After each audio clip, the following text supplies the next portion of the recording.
Hey everyone, I wanted to follow up a bit from the video with Heather, in which we talk about discomfort and going into the discomfort, and in that being the place where change happens. Because there were a couple of questions and some emails, and one of the questions was, is that the same as feel the fear and do it anyway? And it's an interesting one because at the surface, it could look like do what you're scared of in order to achieve what you want to achieve, be a better person, um, you know, um, have more of what you want.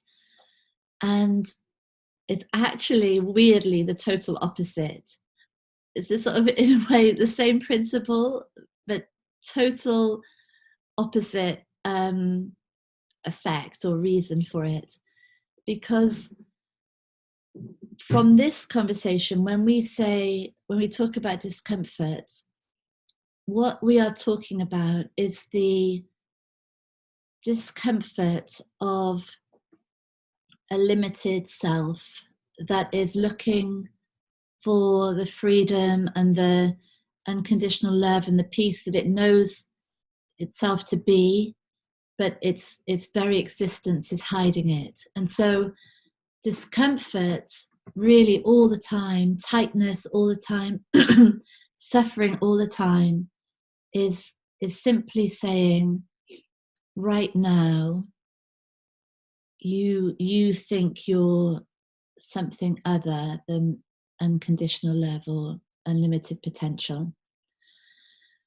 And so where there's discomfort, that's a sign that that belief is in place. So in the example with Heather, there might be something, a request coming in, and there's that feeling of tightness that says, that has a reference back to the self that is along the lines of, I can't do this. Why would they ask me? What if I mess it up?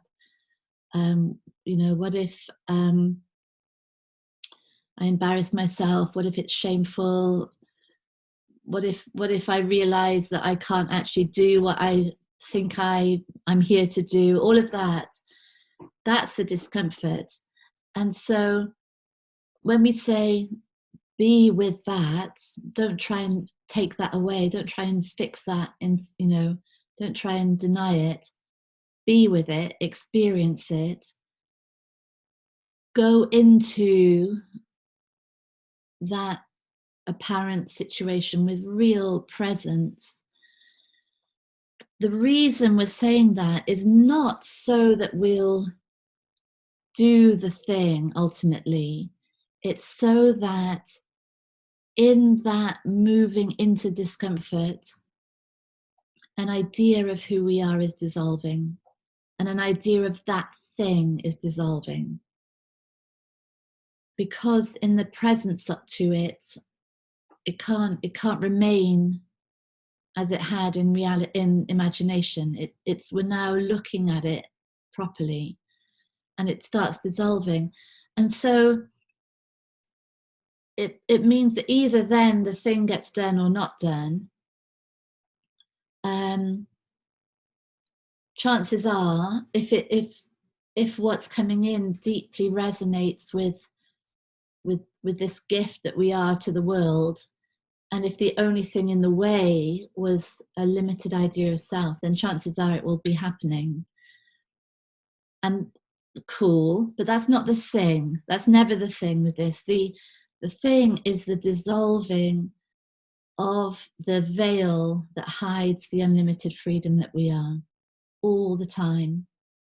And so it's a reverse, really. It's not about facing the fear so we can build ourselves up, we can become more higher achievers, more powerful. It's about just a moment. Oh, sorry, Siri. It's about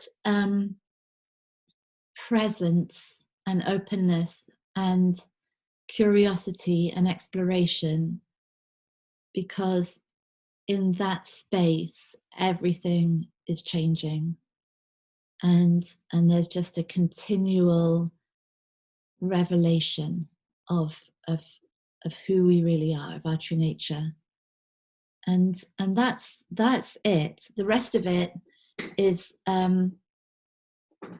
is sort of just fine. It's like fine, or it doesn't really matter ever if we do the thing or not do the thing. That's never what we're interested in from this. What we're interested in is just the revelation of who we are, and then from that everything flows until back into discomfort, and we're, oh, interesting, that's tightening up here, that's interesting, what's being defended, what's being protected here.